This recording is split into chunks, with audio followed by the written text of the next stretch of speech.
Hello everyone. तो बच्चों, मैं गौरव राव, आपका मैथमेटिक्स मेंटर, आपके सामने हाजिर हूं आपके लिए डिटेल्ड सिलेबस लेके कि क्या क्या हमारे बहुत सारे बच्चों के क्वेश्चन आ रहे थे कि सर टर्म 2 का सिलेबस क्या है, उसमें से डिलीट क्या हुआ है। तो आज इसकी हम बात करने वाले हैं। तो टर्म 2 के बच्चों डिलीटेड सिलेबस की अगर मैं बात करूं तो सबसे पहले मैं आपको सिलेबस बता देता हूं। कैलकुलस आपकी आ रही है 18 मार्क्स की। कैलकुलस में कौन कौन से 3 चैप्टर हैं हमारे? इंटेग्रल्स है बच्चों, ठीक है। इसके बाद आपका एप्लीकेशन ऑफ इंटीग्रल्स है, एप्लीकेशन ऑफ इंटीग्रल्स है। और थर्ड चैप्टर है आपका डिफरेंशियल इक्वेशंस।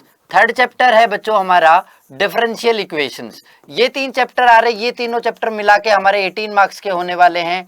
फिर बेटा वेक्टर्स, वेक्टर अलजेब्रा चैप्टर है और 3D ज्योमेट्री चैप्टर है, और उसके बाद प्रोबेबिलिटी। तो ये 6 चैप्टर हैं आपके।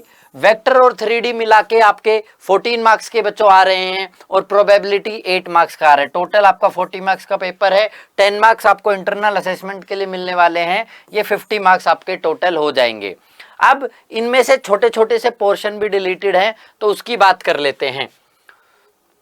तो अगर मैं इंटीग्रल्स की बात करूं, ये स्पेशल टाइप का integral under root a x square plus b x plus c, या फिर ये इस टाइप का इंटीग्रल, ये डिलीटेड है। बट बेटा ये इतना छोटा पोर्शन है और इसको सीखना इतना आसान है कि हम इग्नोर नहीं करेंगे, और जेई वगैरह से तो डिलीट हुआ नहीं है। इसके अलावा definite integrals as limit of a some.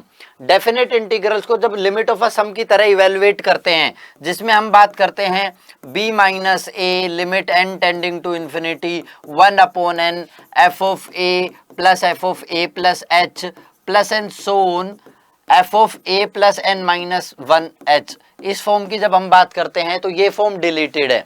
But ये फॉर्म भी सीखनी आसान है, ठीक है, तो हम इसको भी सीख लेंगे। तो ये हमारे इंटीग्रल में 2 छोटे छोटे से पोर्शन डिलीटेड थे। दिस इज वेरी इजी, इसको आप चाहो तो इग्नोर भी कर सकते हो, क्योंकि ये थ्योरेटिकल टाइप का हो जाता है, ये जेई वगैरह में भी नहीं पूछेगा। बट इसमें यूज होने वाले लिमिट के रिजल्ट हमारे काम के होते हैं।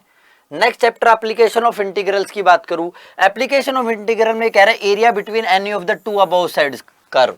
जब 2 कर्व्स के बीच का एरिया की बात करता है, आपको सिलेबस में क्लियरली मेंशन दिया है एरिया इलिप्स कितना इंक्लोज करता है, सर्कल कितना इंक्लोज करता है, उनको स्टैंडर्ड फॉर्म में वो आपको सीखना ही है।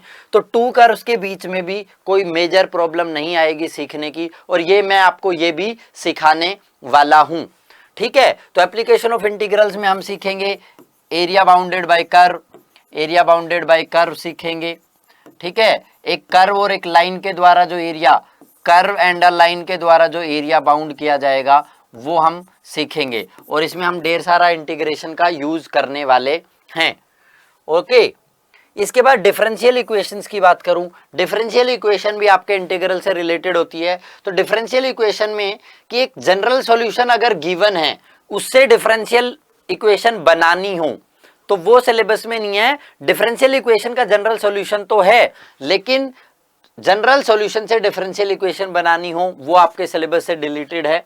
और solution of linear equation of the type dx upon dy plus px equal to q form की, इस टाइप की लीनियर इक्वेशन का नहीं है बेटा। इसका जो उल्टा था dy by dx plus py equal to q, इस फॉर्म का है। दिस इज इन सिलेबस, ये आपका सिलेबस में है, ठीक है। और ये वाला सिलेबस आपका ये वाला जो पोर्शन है इसको डिलीट किया गया है। बट इसको सीखने के बाद इसको सीखने में कोई मेजर चैलेंज नहीं आएगा। मैं आपको ये भी सिखाऊंगा, मैं आपको ये भी सिखाऊंगा, क्योंकि ये सीखने के बाद ये कोई बहुत भारी भरकम काम नहीं रह जाता है बिल्कुल भी, ठीक है। नेक्स्ट चैप्टर की बात करूं वेक्टर अलजेब्रा में, तो scalar triple product, only scalar triple product को डिलीट करा है, ठीक है। आप स्केलर ट्रिपल प्रोडक्ट इतना आसान है, ये डिलीट करने से मेजर कोई फर्क पड़ता नहीं है। तो ये भी मैं आपको सिखाने वाला हूं, और आपके ऊपर भी कोई बहुत ज्यादा लोड नहीं आएगा इसको सीखने के लिए,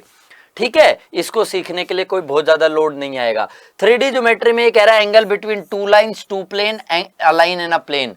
तो 2 लाइन के बीच का एंगल निकालना, ठीक है, 2 प्लेन्स के बीच का एंगल निकालना, एक लाइन और एक प्लेन के बीच का एंगल निकालना, ये कह रहा है कि ये सिलेबस में नहीं है।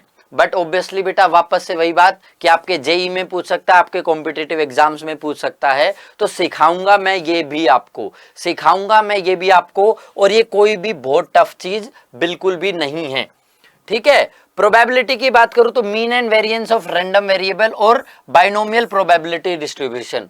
ठीक है, बाइनोमियल प्रोबेबिलिटी डिस्ट्रीब्यूशन, ये दोनों टॉपिक प्रोबेबिलिटी से डिलीट करता है। अगेन क्रक्स वही है कि डिलीटेड जो पोर्शन है बेटा, बहुत माइनर माइनर पोर्शन डिलीट करा है, बहुत ही माइनर माइनर पोर्शन डिलीट कर किया है। तो आपको डिलीटेड के बारे में ज्यादा सोचना नहीं है, आपको कंप्लीट नॉलेज हम दे रहे हैं, मैं आपको सारी चीजें सिखाने वाला हूं। ठीक है, डिलीटेड का बस इतना कर सकते हो, इस पे बेस्ड क्वेश्चंस की कम प्रैक्टिस कर लेना, नॉन डिलीटेड वाले क्वेश्चंस की हम ज्यादा प्रैक्टिस कर रहे हैं, तो ज्यादा लोड लेने की जरूरत नहीं है। अड्डा 24/7 स्कूल आपकी प्रिपरेशन में लगातार आपके साथ खड़ा है। कंप्लीट प्रिपरेशन मैथ्स की मैं आप लोगों के लिए लेके आ रहा हूं, तो बिल्कुल भी घबराना नहीं है और टर्म 2 की जम के तैयारी करनी है। इस बार टर्म 2 में इतने अच्छे मार्क्स लाने हैं कि बाद में कोई रिग्रेट ना रहे, और पूरे 100% की ही तैयारी आपका अड्डा 24/7 स्कूल आपका करा रहा है। तो अड्डा 24/7 स्कूल के चैनल को सब्सक्राइब करना बिल्कुल भी ना भूलें।